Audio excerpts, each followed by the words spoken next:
Dear students, आज हम लोग क्लास 10 के तीसरे क्लास में हैं। ये 10 के केमिस्ट्री का तीसरा लेक्चर होगा, जिसमें हम लोग आज टाइप ऑफ केमिकल रिएक्शन की चर्चा करेंगे।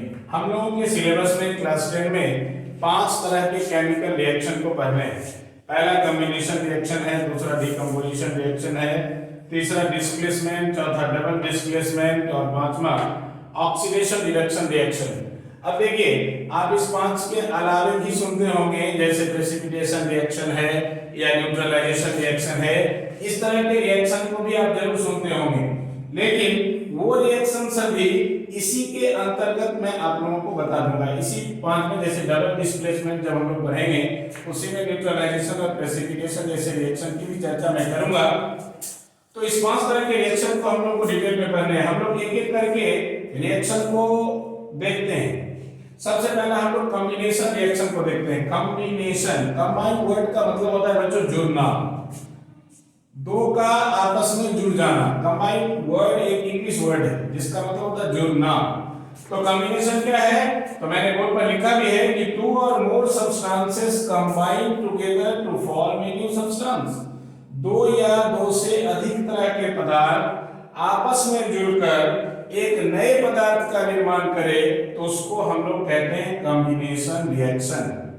अब है कि मान लीजिए हम लोग जनरलाइज फॉर्म में लिखते हैं, एक सब्सटेंस है, बी कोई दूसरा सब्सटेंस है, दोनों अगर आपस में कंबाइन करता है तो एक नया सब्सटेंस ए बी बनाता है। फिर दूसरा अगर मान लीजिए 2 से अधिक है, ए बी के अलावा तीसरा भी कोई सब्सटेंस है, तो तीनों मिलकर जो नया सब्सटेंस बनाता है वो ए बी सी सब्सटेंस है। तो ये तो जनरलाइज फॉर्म था कि ए बी या ए बी सी जो कंपाउंड बना। अब अगर हम लोग उसका रिएक्शन के एग्जांपल को देखते हैं, जैसे carbon combines with oxygen to form carbon dioxide. तो कार्बन और ऑक्सीजन मिलकर कार्बन डाइऑक्साइड बनाता है। यह एक कंपाउंड इन दोनों से मिलकर बना है। तो दोनों से मिलकर बना है, इसलिए यह कॉम्बिनेशन का एग्जांपल है। जैसे hydrogen combines with oxygen to form water, तो वाटर का बनना इन दोनों से मिलकर बना है, इसलिए यह भी कॉम्बिनेशन रिएक्शन का एग्जांपल है। अब है कि कॉम्बिनेशन रिएक्शन का कोई वास्तविक में टाइप हम लोग कहीं लिखा हुआ या टाइप पढ़ते नहीं है या टाइप दिया हुआ नहीं रहता, लेकिन अगर उसको हम लोग बारीक नजर से देखते हैं तो कॉम्बिनेशन रिएक्शन वास्तव में 3 तरीके से पढ़ सकते हैं। क्या 3 तरीके से पढ़ सकते हैं? तो अब देखिए, कॉम्बिनेशन रिएक्शन में 2 एलिमेंट भी आपस में कंबाइन करके कंपाउंड बनाता है, 2 कंपाउंड भी आपस में रिएक्ट करके तीसरा कंपाउंड बनाता है, या कोई एक कंपाउंड और एक एलिमेंट भी मिलकर कंपाउंड बनाता है। तो इसी तरीके से हम लोग उसको 3 कैटेगरी में बांट देते हैं। पहला क्या कैटेगरी है? तो 2 or more elements combine together to form a new compound, मतलब 2 या 2 से अधिक एलिमेंट आपस में मिलकर किसी कंपाउंड का फॉर्मेशन करे तो वह एलिमेंट कॉम्बिनेशन है। जैसे nitrogen combines with hydrogen to form ammonia. ये NH3 किसका नाम है? तो ये एमोनिया का फार्मूला है। तो इसमें दोनों एलिमेंट हैं, नाइट्रोजन भी एक एलिमेंट है, हाइड्रोजन दूसरा एलिमेंट है, दोनों मिलकर एमोनिया का फॉर्मेशन करता है। तो ये एलिमेंट कॉम्बिनेशन है। दूसरा एलिमेंट कॉम्बिनेशन का एग्जांपल कि sodium combines with chlorine to form sodium chloride, यह भी एलिमेंट कॉम्बिनेशन का एग्जांपल है। और भी हम कई तरह के आपको यहाँ पहले मैंने बताया, ये दोनों भी एलिमेंट का एग्जांपल है कॉम्बिनेशन का। दूसरा टाइप है कि 2 या 2 से अधिक कंपाउंड आपस में मिलकर जुड़कर एक नए कंपाउंड का फॉर्मेशन करे, मतलब कंपाउंड कॉम्बिनेशन हो। जैसे CaO, इसको क्विक लाइन या लाइन भी कहते हैं। इसको जब वाटर के साथ हम लोग रिएक्शन करते हैं तो कैल्शियम हाइड्रोक्साइड बनता है, या फिर इसको कॉमनली हम लोग सेलेक्ट लाइन कहते हैं। ये कॉमन नेम है, केमिकल नेम में हम लोग सेलेक्ट लाइन कहते हैं। इस कैल्शियम ऑक्साइड को हम लोग क्विक लाइन या लाइन कहते हैं, या फिर केमिकली हम लोग इसको कैल्शियम ऑक्साइड कहते हैं। तो ये दोनों कंपाउंड आपस में मिलकर एक नए कंपाउंड को बना रहा है, तो यह कॉम्बिनेशन रिएक्शन है। और कॉम्बिनेशन में भी कंपाउंड कॉम्बिनेशन। दूसरा एग्जांपल, कैल्शियम हाइड्रोक्साइड को में अगर हम लोग कार्बन डाइऑक्साइड गैस को पास करते हैं तो कैल्शियम कार्बोनेट और वाटर का फॉर्मेशन होता है। तो इसमें यह एक कंपाउंड है और दूसरा कार्बन डाइऑक्साइड कंपाउंड है, दोनों आपस में मिलकर दो कंपाउंड का फॉर्मेशन करता है, कैल्शियम कार्बोनेट और वाटर का फॉर्मेशन करता है। तो ये कंपाउंड कंपाउंड कॉम्बिनेशन की चर्चा में कर रहा। तीसरा कि कोई एक कंपाउंड किसी एलिमेंट के साथ कंबाइन करके एक नए कंपाउंड का फॉर्मेशन करे तो उसको हम लोग कहते हैं कंपाउंड एलिमेंट कॉम्बिनेशन। जैसे CO का CO को क्या कहते हैं? Carbon monoxide. ये कार्बन मोनोऑक्साइड जब ऑक्सीजन के साथ कंबाइन करता है तो कार्बन डाइऑक्साइड बना लेता है, तो कार्बन मोनोऑक्साइड एक कंपाउंड है, ऑक्सीजन एक एलिमेंट है, दोनों आपस में रिएक्ट करता है, कंबाइन करता है, कार्बन डाइऑक्साइड बना लेता है। उसी प्रकार सल्फर डाइऑक्साइड ऑक्सीजन के साथ कंबाइन करता है तो सल्फर ट्राइऑक्साइड बना लेता है। तो ये आपको कंपाउंड एलिमेंट का कॉम्बिनेशन हम लोग देख रहे थे। अब है कि ये कॉम्बिनेशन के तीनों टाइप थे, एलिमेंट एलिमेंट, दूसरा कंपाउंड कंपाउंड कॉम्बिनेशन और तीसरा कंपाउंड एलिमेंट कॉम्बिनेशन। तो यह था कॉम्बिनेशन रिएक्शन और उसके टाइप। दूसरा हम लोग को रिएक्शन पढ़े हैं, दूसरा इसमें से इसको हम लोग रद्द कर देते हैं।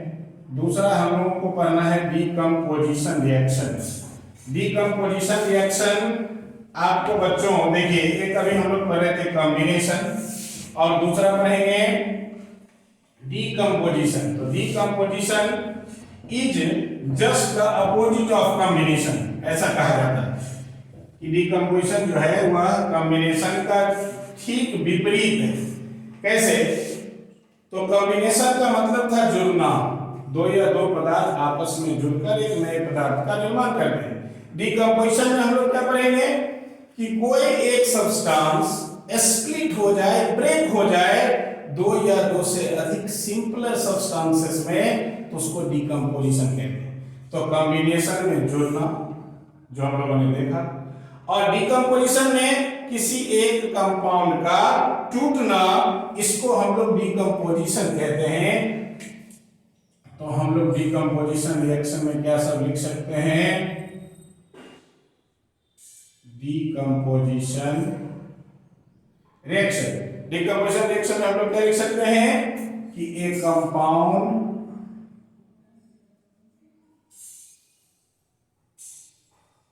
splits up into two or more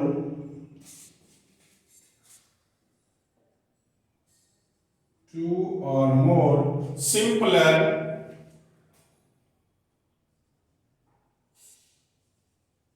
a compound splits up into two or more simpler compounds, या हम लोग यहाँ पर सब्सटेंसेस भी लिख सकते हैं। अब एक डीकंपोजिशन रिएक्शन होने के लिए हम लोगों को एनर्जी किसी भी फॉर्म में सप्लाई करना पड़ता है, चाहे वो हीट हो, लाइट हो या इलेक्ट्रिसिटी हो।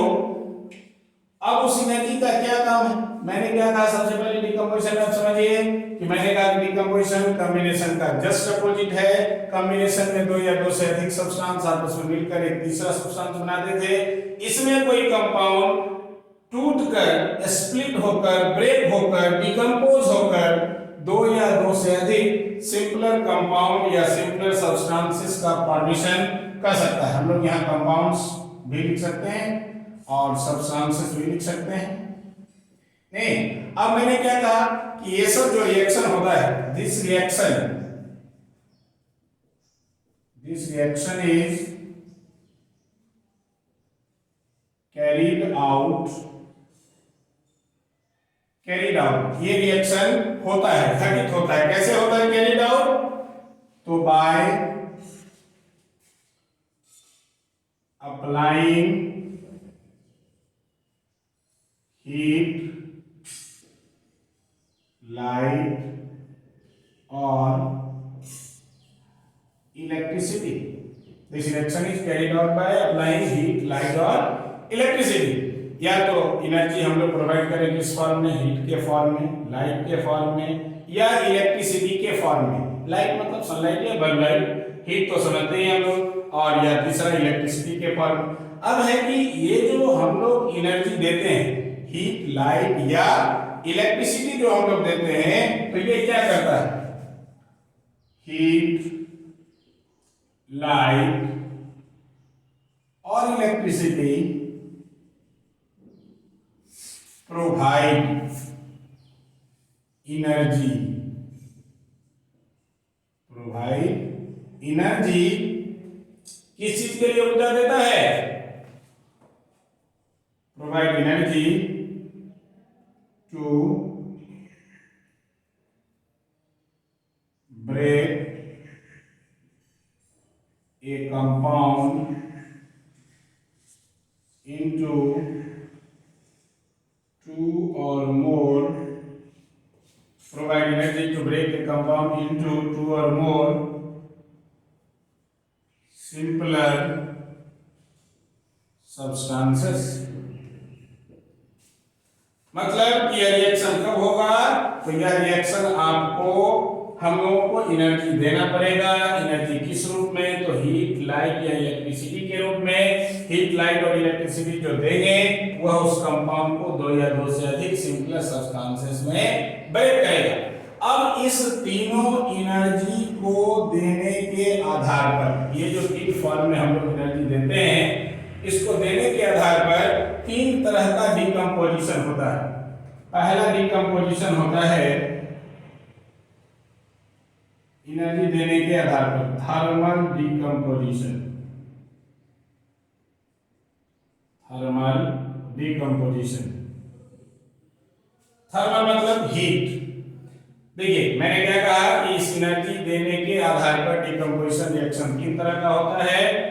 कौन कौन, तो थर्मल डिकम्पोजिशन, इलेक्ट्रिकल डिकम्पोजिशन और फोटोकेमिकल या फोटोलाइसिस कहिए तो तीसरा फोटोकेमिकल डिकम्पोजिशन।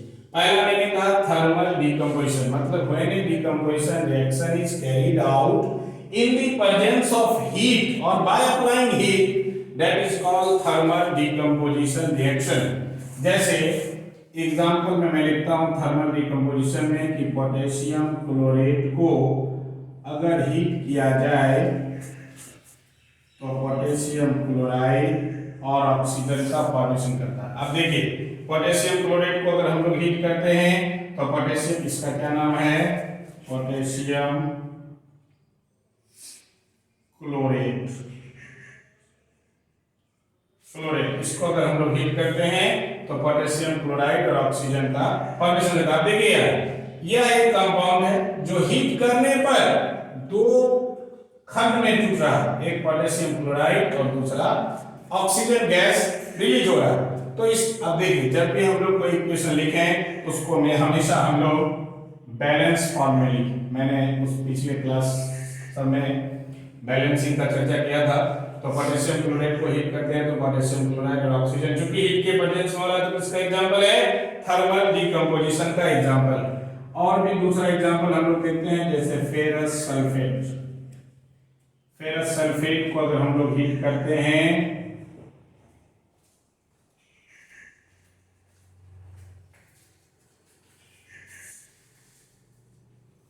तो ferric oxide plus sulphur dioxide plus sulphur trioxide का फॉर्मेशन होता है। अब देखिए इस फेरस सल्फेट का कलर जो होता है, इसमें कलर चेंजेस भी होते हैं। ये ग्रीन कलर का होता है, ये आपको ब्राउन कलर का होता है। सल्फर डाइऑक्साइड और सल्फर ट्राइऑक्साइड बनता है। इसको भी हम लोग बैलेंस फॉर्म में लिखेंगे। तो बैलेंस फॉर्म में आप देखिए इधर सल्फर 2, इधर भी 2, ऑक्सीजन 3 2 5 3 8 तो 4 गुना 8, आयरन 2। हम लोग बैलेंस फॉर्म में यहाँ देखिए ये तो एक डिकम्पोजिशन का एग्जांपल है। किस डिकम्पोजिशन का, थर्मल डिकम्पोजिशन का, कि फेरस सल्फेट को अगर हम लोग हीट करते हैं तो फेरिक ऑक्साइड, सल्फर डाइऑक्साइड और सल्फर ट्राइऑक्साइड बनता है। और कलर चेंजेस के भी एग्जांपल है क्या, कि फेरस सल्फेट जिसका कलर ग्रीन होता है जब हम लोग हीट करते हैं, और फेरिक ऑक्साइड बनता है, या हम लोग इसको आयरन 3 ऑक्साइड भी कहते हैं। तो नए सिस्टम के अनुसार हम लोग इसको आयरन 3 ऑक्साइड कहते हैं। तो इसका कलर बनने के बाद ब्राउन हो जाता है, तो यह कलर चेंज का भी एग्जांपल है। तीसरा हम लोग थर्मल डिकम्पोजिशन का ही एग्जांपल हम लोग पढ़ रहे हैं।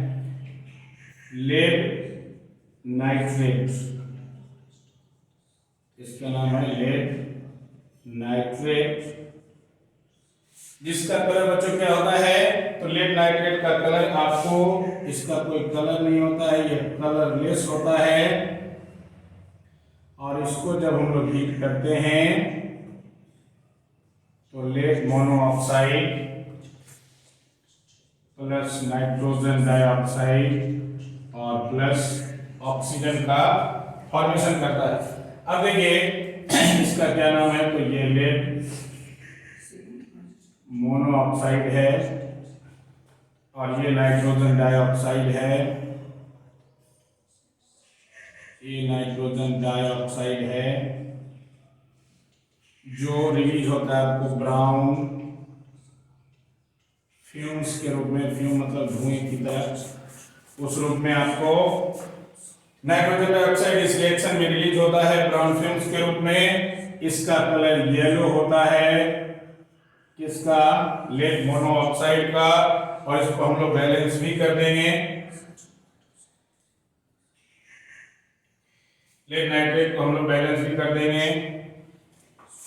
तो हम लोग यहाँ अगर इसको 2 कर देते हैं तो 2 ऑक्सीजन 2 2 2 3 6, ठीक है, इधर भी 6, 2 लेड नाइट्रेट और नाइट्रोजन आपको 2 2 जा 4, तो 4 नाइट्रोजन हो गया आपको 4, तो 3 दूना 6 और 2 12 ऑक्सीजन इधर और 2 दूना 8 और 2 10 2 12 हो गया। हमको लगता हो गया, आप लोग देखिए एक बार देख लेंगे इसको, 2 2 और 4, ठीक है। तो ये भी आपको थर्मल डिकम्पोजिशन का एग्जांपल है। क्या थर्मल डिकम्पोजिशन का एग्जांपल है, तो तीनों में हमने क्या देखा, एक में पहला में पोटेशियम क्लोराइड को हीट किया तो पोटेशियम क्लोराइड और ऑक्सीजन बना, दूसरा में भी कलर चेंज का एग्जांपल है, तीसरा भी कलर चेंज का एग्जांपल है, फिर सल्फेट को हीट किया जिसका कलर ग्रीन होता है तो फेरिक ऑक्साइड, सल्फर डाइऑक्साइड और सल्फर ट्राइऑक्साइड बना। इसमें कलर ग्रीन से ब्राउन हो गया।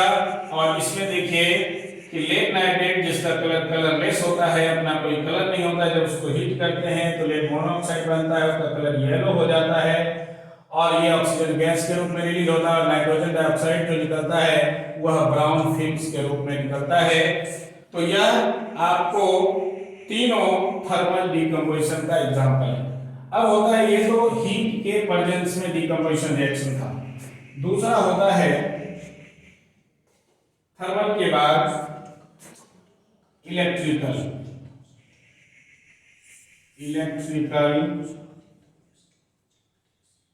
डिकम्पोजिशन, मतलब इलेक्ट्रिसिटी के प्रेजेंस में when decomposition reaction is carried out by passing electricity through a substance in its molten form or aqueous form, तो that is called electrical decomposition। मतलब कोई भी सब्सटेंस कंपाउंड ब्रेक करे, कब ब्रेक करे, तो इलेक्ट्रिसिटी पास करने पर, तो उसको हम लोग इलेक्ट्रिकल डिकम्पोजिशन कहते हैं। इसका एग्जांपल सिंपल है, जैसे वाटर में हम लोग इलेक्ट्रिसिटी पास करते हैं तो हाइड्रोजन और ऑक्सीजन में ब्रेक कर जाता है। आप सुने भी होंगे इलेक्ट्रोलाइसिस, सुने होंगे। तो इसमें जब हम लोग इलेक्ट्रिसिटी देते हैं, इलेक्ट्रिसिटी वाटर में पास करते हैं तो हाइड्रोजन और ऑक्सीजन में ब्रेक करता है, तो ये आपको इलेक्ट्रिकल डिकम्पोजिशन का एग्जांपल है। दूसरा, सोडियम क्लोराइड में इलेक्ट्रिसिटी पास करते हैं मोल्टेन फॉर्म में, तो सोडियम और क्लोरीन में ब्रेक हो जाता है। सोडियम क्लोराइड में मोल्टेन फॉर्म में जब हम लोग इलेक्ट्रिसिटी पास करते हैं तो आपको सोडियम और क्लोरीन में ब्रेक हो जाता है। और तीसरा, एल्युमिनियम ऑक्साइड को भी अगर हम लोग मोल्टेन फॉर्म में इलेक्ट्रिसिटी पास करते हैं तो एल्युमिनियम और ऑक्सीजन में ब्रेक हो जाता है। तो इधर आपको 2 है, ये 4 हो जाएगा और 3 2 6 3। ये भी आपको इलेक्ट्रिकल डिकम्पोजिशन का एग्जांपल है।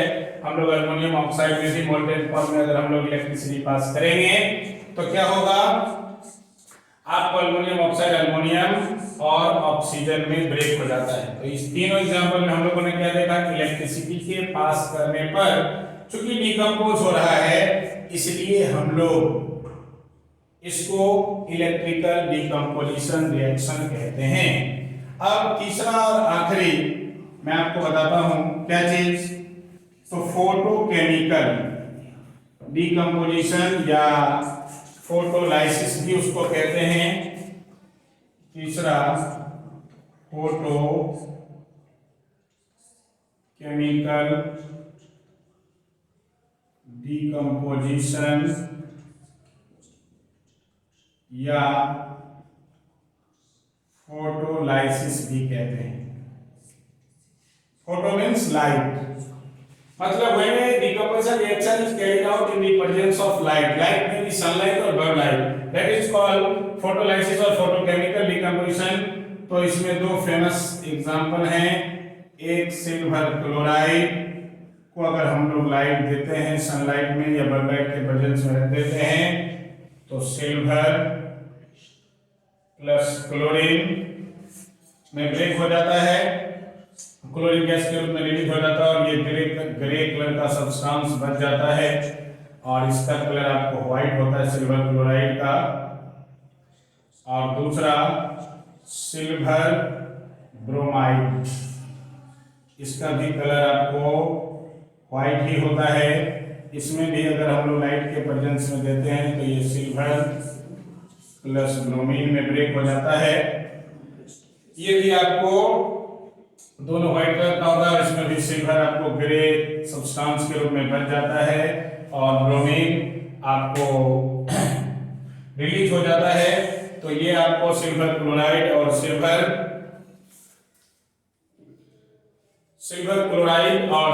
ब्रोमाइड का जो डिकम्पोजिशन था यह भी आपको इसका, ये दोनों किसका एग्जांपल है, तो फोटोलाइसिस या फोटोकेमिकल डिकम्पोजिशन का एग्जांपल है।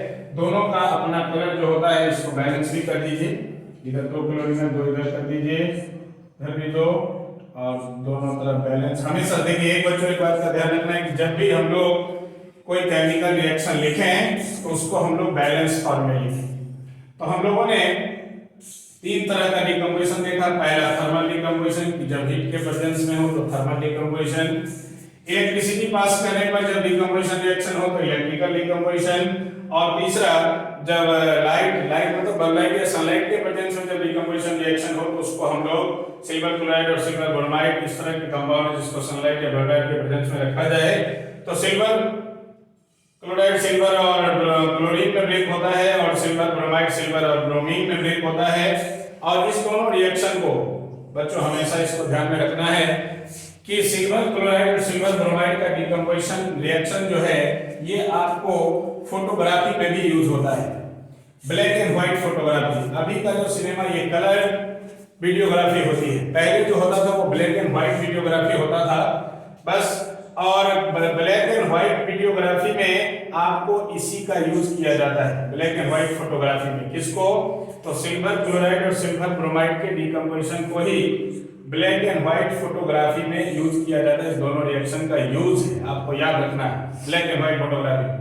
अब है कि हम लोगों ने आज दो रिएक्शन पढ़ा, एक कम्बिनेशन और दूसरा डिकम्पोजिशन। डिकम्पोजिशन के कुछ यूजेस भी हैं, आप अगर गौर किए होंगे तो यूजेस इसके इसमें छिपे हुए हिडन क्या यूज है। एक यूज तो क्या छिपे हैं, अभी देखिए बोर्ड पर लिखा हुआ है इलेक्ट्रिकल डिकम्पोजिशन। मतलब ये जो इलेक्ट्रिकल डिकम्पोजिशन है ये आपको जब हम लोग मेटल और मेटल लेसन 3 पढ़ेंगे 10 में तो उसमें देखेंगे कि जैसे सोडियम क्लोराइड यह सोडियम का एक ओर है जिससे मेटल सोडियम मेटल को हम लोग ऑब्टेन कर सकते हैं। और जैसे एल्युमिनियम ऑक्साइड ये भी एल्युमिनियम का एक ओर है, इससे एल्युमिनियम मेटल को अलग कर सकते हैं। तो डिकम्पोजिशन रिएक्शन का दो सबसे बड़ा यूज है कि decomposition reaction is used to obtain और extract metals from their ores particularly by electrical decomposition. मतलब सोडियम क्लोराइड और एल्युमिनियम ऑक्साइड जैसे ओर हो तो उसमें इलेक्ट्रिसिटी पास करने से हम लोग को मेटल ऑब्टेन हो जाता है, एक्सट्रैक्ट हो जाता है। यह सबसे बड़ा पहला यूज। दूसरा यूज है कि हम लोग के बॉडी में फूड का डाइजेशन भी डिकम्पोजिशन रिएक्शन। क्यों, क्योंकि हम लोग जो फूड मॉलिक्यूल लेते हैं वो एक कॉम्प्लेक्स फूड मॉलिक्यूल है, पहले माउथ में ब्रेक होता है सिंपल फॉर्म में। और भी डाइजेशन जब आगे प्रोसीड करता है तो सिंपलर मॉलिक्यूल में ब्रेक होते जाते हैं, तो हम लोग को, और उस फूड के ब्रेक होने से हम लोग को एनर्जी भी मिलता है। तो डिकम्पोजिशन रिएक्शन का जो दूसरा यूज है वह कहाँ है, तो हम लोग के ह्यूमन बॉडी में है। फूड का डाइजेशन भी डिकम्पोजिशन रिएक्शन ही है। तो ये था कॉम्बिनेशन और डिकम्पोजिशन। अब है कि इस दोनों से रिलेटेड आपको जो भी क्वेश्चंस आपके एक्सरसाइज में बुक में दिए हों उसको आप सॉल्व करेंगे। किसी भी तरह का समस्या हो तो आप कांटेक्ट करेंगे। नंबर मैंने पिछले क्लास में भी दे दिया था। Rest in next class. Thanks.